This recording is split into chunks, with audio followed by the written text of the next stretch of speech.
네, 이사야 36장 말씀을 볼 텐데요. 어, 이 이전까지는, 그러니까 35장까지는 그 우시아 왕부터 히스기야 통치까지 시대를 배경으로 하나님께서 이스라엘 백성들, 그리고 이제 남유다까지 포함한 이스라엘 백성들에 대한 어떤 경고의 메시지, 그리고 회복의 메시지, 그리고 이방 나라들에 대한 어떤 심판의 메시지들을 주셨습니다. 이제 36장부터는 세 가지 역사적 사건들을 소개를 해요. 세 가지 사건들이 이제 나오는데, 지금까지 하나님께서 주셨던 그 하나님의 말씀들이 이렇게 성취가 되는, 실제로 이루어지는 그런 이야기들이라고 이제 볼 수가 있습니다. 그 중에 36장은 이제 첫 번째 이야기입니다. 아수르가 어, 예루살렘으로 쳐들어왔습니다. 이 시대적인 배경을 좀 설명을 좀 드릴게요. 1절을 보면은 히스기야 왕 14년에 아수르 왕 사네립이 올라와서 유다의 모든 경관성을 쳐서 취하니라 이렇게 돼 있습니다. 일단은 그 히스기야의 부친이었던 아하스 왕 때부터 시작해서 좀 어떤 일들이 있었는지 우리가 좀 안다면은 이 말씀을 조금 더 깊이 있게 우리가 이해할 수 있을 것 같습니다. 네, 일단은 어, 이 아수르가 지금 예루살렘까지 온 거는 그 반란을 제압하려 왔습니다. 5절에 보면은 이제 누구를 믿고 나를 반역하느냐 이렇게 돼 있잖아요. 이걸 봐도 알 수 있듯이 아수르가 지금 온 것은 이제 반란을 제압하러 온 것입니다. 이 당시에 어, 아수르의 정권 교체가 있었습니다. 음, 아수르의 정권 교체가 있었는데 어, 사르곤 2세라는 아수르 왕이 죽으면서 그 아수르의 세력 아래 있었던 나라들이 반란을 좀 일으켰어요. 그 중에 남유다도 있었고 블레셋도 있었고 시돈이라는 곳도 있었습니다. 그래서 아수르는 이제 이 반란을 한 국가들을 제압하러 온 것이죠. 사르곤 2세 아수르 왕이었던 사르곤 2세가 죽으면서 반란을 일으켰고요. 사르곤 2세에 이어서 왕이 된 사람이 바로 사네립입니다. 사네립. 1절에 등장하는 이 아수르 왕 사네립이 이제 이 그 자국의 혼란한 틈을 타서 반란을 꾀했던 한마디로 식민 국가들의 반란을 제압하러 이제 남진을 한 것입니다. 남쪽으로 쭉 왔어요. 예, 남유다, 블레셋, 시돈 모두 이제 그러니까 아수르에서 남쪽에 있는 나라들이잖아요. 반란을 진압하러 온 것입니다. 지금 그런 상황이고요. 그 반란 진압에 성공을 했죠. 그래서 블레셋도 수도 아스돗이 아수르로 인해서 이제 함락이 되었습니다. 이 얘기는 예전에도 제가 말씀을 드렸었고 어, 이제 남유다도 반란을 제압하러 이제 사내립이 온 것입니다. 어, 그 사실 남유다의 그 아하스 왕 히스기야의 부친이었던 아하스 왕은 아수르에게 있어서 그 동맹 국가였습니다. 그러니까 동맹 국가라기보다는 아수르 아수르를 아수르에게 이제 굉장히 굴종을 했죠. 이 얘기도 예전에 했었는데 어, 북이스라엘과 아람의 연합군이 그 아수르가 이제 압박해 오는 것에 위협을 느끼면서 남쪽에 있는 이제 남유다에게 우리와 함께 동맹을 하자 안 그러면 내가 너희 남유다를 쳐들어가겠다라고 북이스라엘과 아람 연합군이 그렇게 협박을 했었어요. 그때 왕이 아하스 왕, 히스기야의 부친인 아하스 왕이었는데 그 아하스 왕이 북이스라엘과 아람의 연합군의 그런 그 협박을 어떻게 대처를 했냐면은 그들과 동맹 맺지 않고 오히려 친아수르 정책을 피면서 아수르를 의지하려고 하죠. 그래서 실제로 아수르를 의지를 했었습니다. 그래서 이 히스기야의 부친인 아하스는 그 친아수르 정책을 펼쳤었어요. 근데 그때 어, 아수르에서부터 많은 이방의 신들이 아수르가 섬기는 그런 신들이 이 남유다에 많이 들어왔었습니다. 아하스 왕이 다 이제 그 이방의 신들을 다 가지고 왔었어요. 이 이야기는 좀 뒤에서 제가 다시 말씀을 드리겠습니다. 친아수르 정책을 펼쳤었는데 히스기야는 이제 그 부친이었던 그 아하스의 친아수르 정책을 전면 폐지하고 반아수르 정책으로 돌아선 것이죠. 예, 그것이 이제 히스기야 왕의 어떤 신앙의 고백이었습니다. 이제 거기까지는 좋았는데요. 히스기야 왕이 거기까지는 좋았는데 이제 정작 아수르가 다시금 이런 압박을 가해오자 그 신앙이 좀 흔들립니다. 그래서 히스기야 왕이 그 통치 초반에 특히 이제 아수르의 위협이 가시화되는 그때 굉장히 그 믿음이 흔들리는 모습을 보여주거든요. 그것이 무엇이냐면 히스기야가 애굽을 의지하기 시작했다는 것입니다. 이 당시에 이것도 제가 예전에 말씀드렸는데 이 당시에 북쪽에는 아수르라는 엄청나게 큰 강대국이 있었지만 남쪽에는 애굽이라는 또 강대국이 있었어요. 애굽도 그 당시에 제가 그 이름이 정확히 기억이 안 나는데 아마 샤바카였을 겁니다.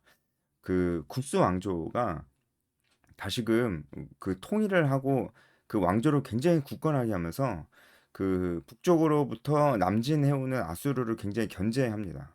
예. 그래서 이제 그런 애굽이 그 남유다에게는 뭔가 의지할 수 있을 만한 어떤 그런 대상이었겠죠. 그래서 히스기야는 그 애굽을 의지하게 됩니다.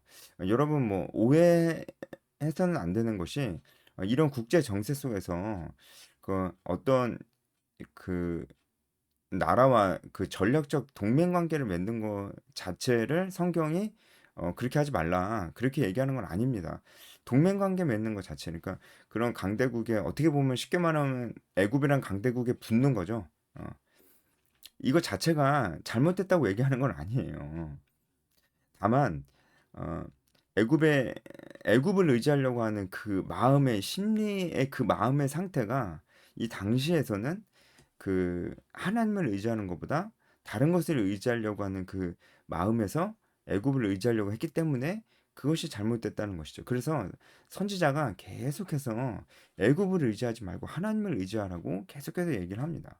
하나님께서 애굽이 아니고 하나님께서 남유다를 보호해 주시겠다고 계속 약속을 했는데 그걸 못 믿고 히스기야의 부친이었던 아하스 왕은 아수르를 의지하고 그리고 이제 아들이었던 이제 히스기야 왕은 어 이제 애굽을 의지하고 이렇게 한 것이 잘못된 것이었죠. 예. 동맹 자체가 나쁜 건 아니었습니다. 하지만 어, 하나님을 의지하지 않으려고 하는 그 마음이 더 나쁜 것이었죠. 그래서 그런 마음에서 애굽을 의지하려고 했기 때문에 이사야 선지자가 계속해서 애굽을 의지하면 안 된다라고 계속 얘기를 해왔어요. 그런데 히스기야 왕이 애굽을 의지했던 거죠. 예, 그래서 한번 이미 아수르가 한번 그 히스기야를 한번 쳤습니다. 한번 쳤어요.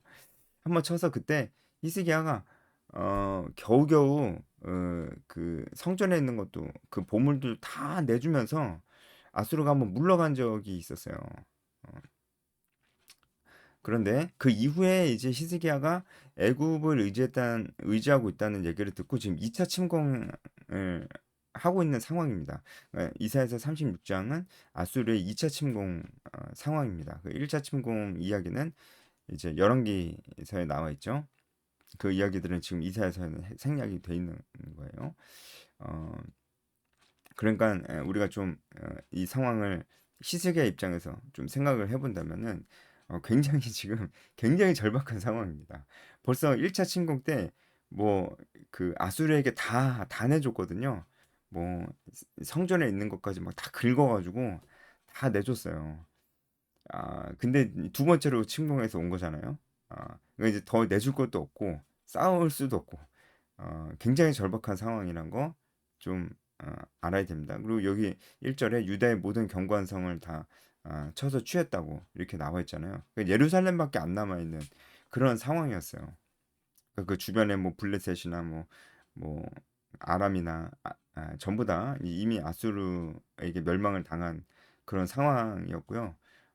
굉장히 절박한 그런 상황에 지금 히스기야 왕이 직면해 있는 것입니다.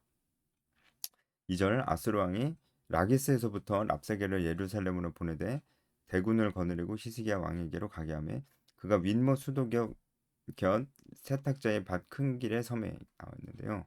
아, 이 2절도 지금 히스기야 왕이 남유다가 얼마나 절박한 상황이 있는지를 좀 잘 설명해 주는데요. 아수르 왕이 직접 예루살렘으로 가진 않았고요. 랍사게를 보냈습니다. 이 랍사게는 사람의 이름이 아니고 그 호칭, 그러니까 군대의 어떤 그 관직, 군대의 어떤 관직을 어떤 그 직책을 담당하는 그 관직명입니다. 관직명. 그래서 아마 그 직책은 왕의 술잔을 담당하는 직책이었을 것이라고 이제 학자들이 지금 보고 있습니다. 술잔을 담당하는 직책이 굉장히 고위 직책이었다는 것을 우리가 알고 있죠. 성경에는 술잔을 담당하는 직책이 많이 나오는데요. 당시 고대 근동 지방에서 왕의 술잔을 담당하는 직책은 굉장히 높은 직책이었습니다. 그래서 랍사게는 이름이 아니고 그 직책명이었다는 것을 알면 좋고요. 이 랍사게를 예루살렘으로 보냈습니다. 근데 라기스에서부터 보냈다고 그러죠. 이 라기스는 남유다의 굉장히 전략적 요충지인 아주 견고한 성 요새였습니다. 근데 이 라기스에서 지금 아수르 왕이 이 라기스에서 랍사게를 보냈다는 것은 무슨 뜻이겠어요? 이 라기스도 다 함락이 됐다는 겁니다.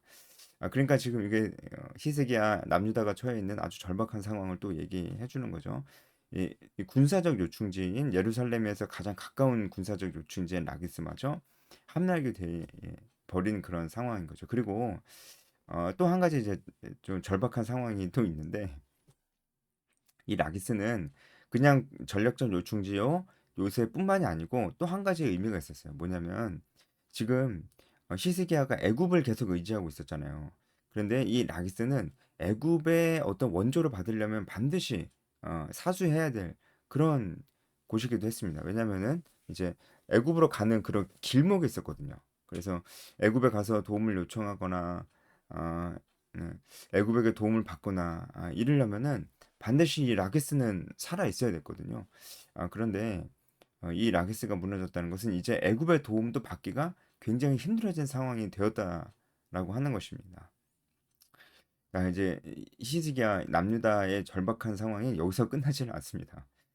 이미 지금 뭐 모든 성들이 다 아수르의 손에 들어갔고 라기스마저 아수르의 손에 들어간 것만으로도 굉장히 절박하고 희망이 없는 그런 상황인데 여기서 끝나지 않고 이제 히스기야가 어, 랍사게를 만난 곳이 윈못 수도 곁 세탁자의 밭 큰 길이라고 나와 있는데 이것도 이제 히스기야의 절박한 상황을 얘기해 주는데요.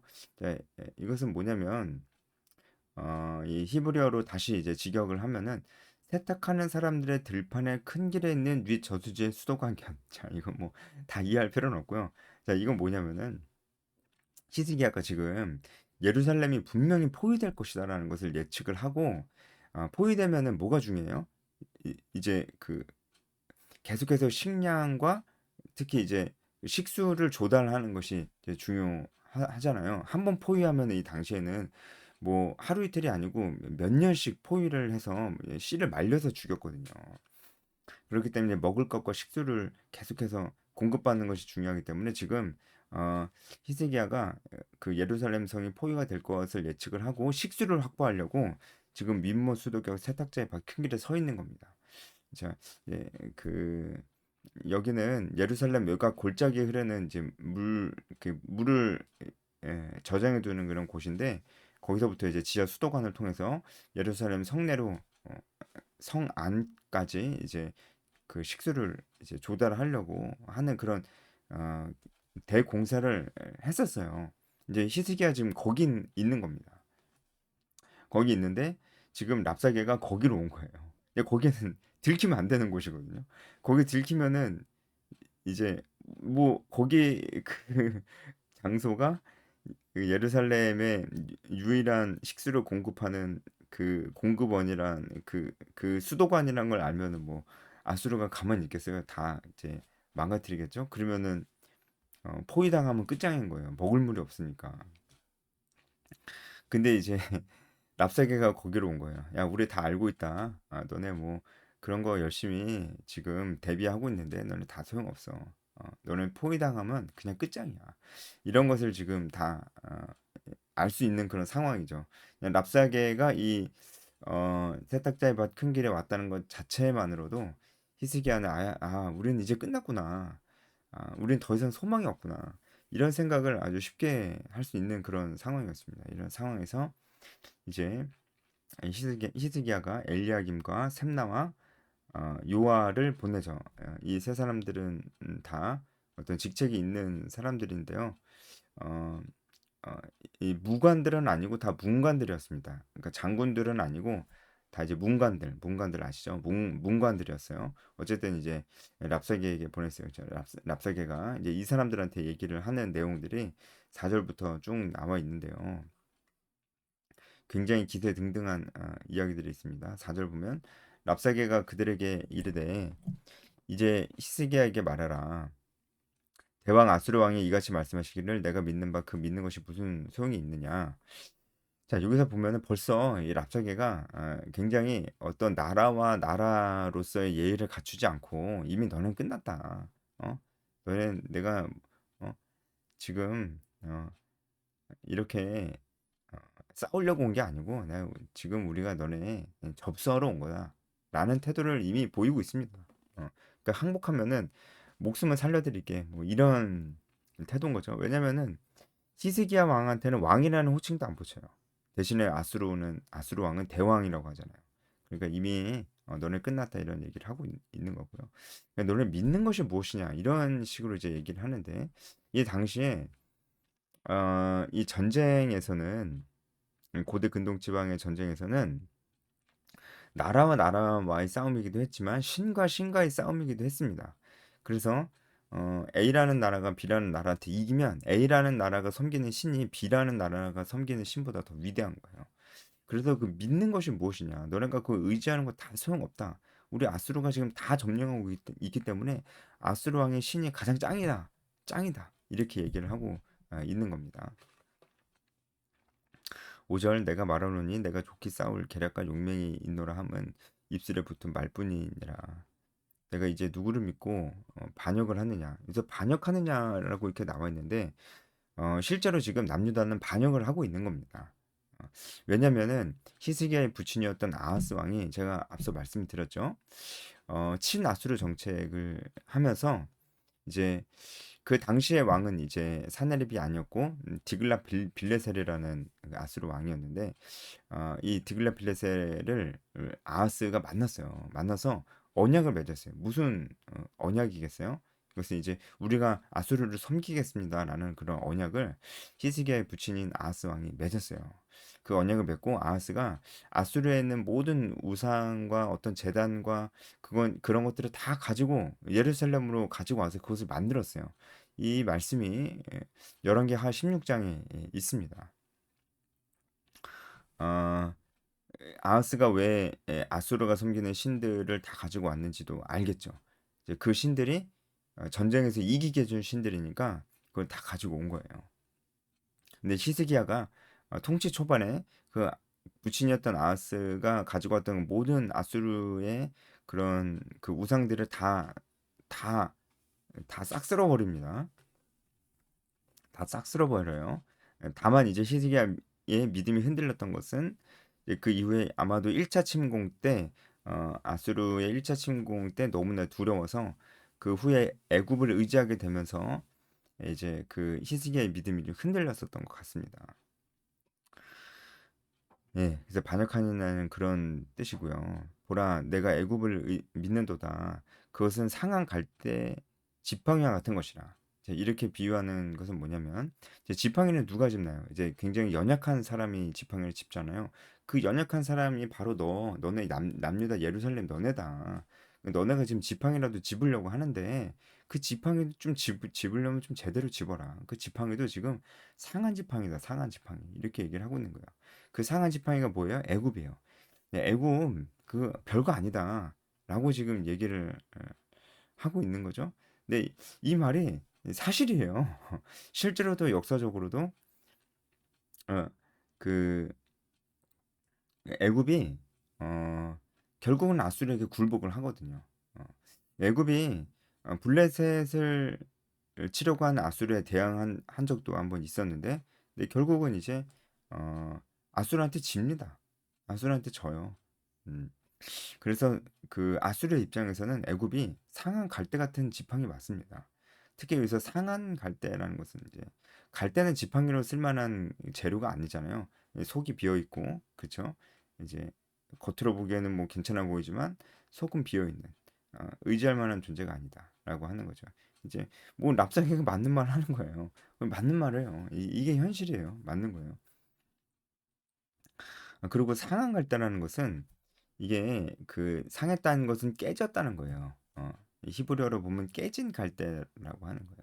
그러니까 원래 갈대가 약한데 그 뭐 깨져 있으면은 더 약하겠죠. 그리고 이제 깨져 있으면은 손도 다칠 수 있고, 그러니까 그 믿는 애굽한테 너도 다칠 것이다. 이렇게 얘기를 하는 거죠. 어, 그래서 제가 정확히 기억이 안 나는데 그 블레셋인가 애굽을 의지했다가 배반당한 적이 있었습니다. 제가 예전에 해설을 해드렸는데 저도 그 내용이 지금 정확하게 기억이 잘 안 나네요. 아, 이게 한마디로 랍사개 같은 맞는 말을 하고 있는 거예요. 그만큼 지금 히스기야 남유다의 상황이 뭐 누구를 의지할 수도 없고 의지하고 있는 그 대상도 의지할 만한 대상도 아니고 지금 그런 상황이 이제 맞는 겁니다. 7절. 혹시 내가 내게 이르기를 우리는 우리 하나님 여호와를 신뢰하노라 하리라마는 그는 그의 산당과 제단을 히스기야가 제하여 버리고 유다와 예루살렘에 명령하기를 너희는 이 제단 앞에서만 예배하라 하던 그 신이 아니냐 하셨느니라. 자, 이게 무슨 말인가 좀 그럴 텐데요. 지금 랍사게가 비난하고 있는 건 히스기야입니다. 히스기야가 한 짓을 지금 랍사게가 비난하고 있는 건데 뭐냐면 히스기야가 산당과 제단을 다 제하해 버렸어요. 이 산당과 제단은 뭐냐면 아하스가 가지고 왔었던 아수르의 그 신상들이 있었던 산당과 제단들입니다. 그것을 히스기야가 다 제하여 버렸잖아요. 그것을 지금 비난하고 있는 거예요. 내가 딱 지금 예루살렘에 와서 보니까 우리 아수르의 신들을 섬기는 그 산당과 제단을 히스기야 너가 다 없애버렸더라. 너 그거 바보 같은 짓이야. 그렇게 얘기를 하고 있는 거예요. 그리고 히스기야 너가 뭐라 그랬어? 이 예루살렘 성전에서 여호와 하나님에게만 제사를 드리라고 했잖아. 그것도 바보 같은 짓이야. 그렇게 얘기를 하고 있는 거예요. 근데 사실 바보 같은 짓이 아니고 그게 진짜 맞는 말, 잘한 것이죠. 히스기야가 그게 오히려 그게 진짜 잘한 것인데 너 그거 바보 같은 거야. 이렇게 얘기합니다. 제가 이미 시간이 좀 많이 가서 어, 오늘 묵상 포인트를 좀 말씀드리겠습니다. 자, 여기까지만 봐서 우리가 묵상할 게 충분히 있을 것 같은데 여러분 우리가 오늘 말씀을 묵상하면서 정말 우리가 이 세상 앞에서 우리가 정말 절박하게 작아질 때가 있어요. 이 세상이 너무나 커 보이고 그게 사실이에요. 그게 현실이에요. 이 세상이 너무 커 보이고 나는 너무나 작아 보이고 그게 또 그 빼박 현실이란 말이에요. 팩트예요. 이제 랍사계가 전부 팩트를 말하고 있는 것처럼요. 그래서 더 작아져요. 심지어 내가 하나님 앞에 잘못하기도 했어. 내 믿음이 흔들리기도 했었어. 그래서 하나님 앞에 기도하기도 좀 그래. 그런 상황이죠. 지금 히스기야가 잘못했잖아요. 애굽을 의지했었으니까. 물론 그 전에 잘했었는데 히스기야가 믿음이 아주 좋았어요. 그랬었는데 믿음이 흔들리면서 하나님 앞에 잘못도 좀 했어. 음, 세상을 좀 의지하기도 했어. 그런 모습도 보였어. 근데 더 뭔가 잘 안 됐어요. 이제 그런 상황이 우리에게 올 수 있잖아요. 그 상황이 왔을 때 그 상황들이 나한테 뭐라고 얘기하냐면 야, 너 그러니까 하나님 믿으면서 너 하나님 믿는 거 다 무슨 소용이냐. 뭐 이렇게 세상이 나한테 얘기를 하는 거예요. 하나님 믿는 거 다 무슨 소용이냐. 뭐 요렇게 얘기하면 여러분에게 조금 실감이 안 될 수도 있는데 제가 좀 다르게 얘기해 볼게요. 좀 더 실감 나게. 우리에게 이런 생각이 들 수 있어요. 어떤 생각이냐면, 야, 내가 그때 교회에서 봉사하고 그랬던 거 다 소용없었다. 야, 그거 시간 아까웠다. 네, 이 해설을 듣는 분 중에 CCC 사람들이 많으니까, 야, 내가 대학생 때 CCC 했던 거, 그거 나 진짜 후회된다. 그때 시간 너무 아깝다. 그때로 다시 돌아간다면 CCC 안 하고 공부한다, 공부. 어? 시간 낭비했다, 그때. 시간 낭비했었다, 나. 이런 생각이 들게끔 만드는 거예요. 왜냐면 굉장히 위축되고 이제 하는 것이죠. 자기가 믿음의 행동을 했었던 그 시간들이 다 너무 아깝다고 생각이 드는 거예요. 믿음의 행동들을 했었고 하나님을 향해서 정말 헌신적으로 살았던 그 삶이 후회가 되는 것이죠. 하나님 말씀대로 살았던 것들이 그거 다 바보 같은 거였어. 라는 생각들을 세상이 우리에게 주는 거예요. 그리고 우리는 그 메시지에 굴복을 해버리는 거죠. 지금 히스기야는 충분히 그렇게 생각할 수 있을 만한 상황에 놓이게 된 거예요. 히스기야는 이 절체절명의 상황 속에서 어떤 모습을 보였을까요? 그 모습을 우리가 이제 다음 시간에 보게 될 것입니다. 그 7절 이하의 말씀은 어, 다 이제 랍사기의 협박입니다. 내게 말 2천 피를 주어도 너는 그 탈자를 내지 못할 것이다. 그만큼 너네들 기마병도 없지 이런 뜻이고요. 다 이제 그런 얘기입니다. 그리고 오늘 말씀은 여기까지 해설을 하고 제가 말씀드린 묵상 포인트를 잘 묵상 어, 해보시면 좋을 것 같습니다.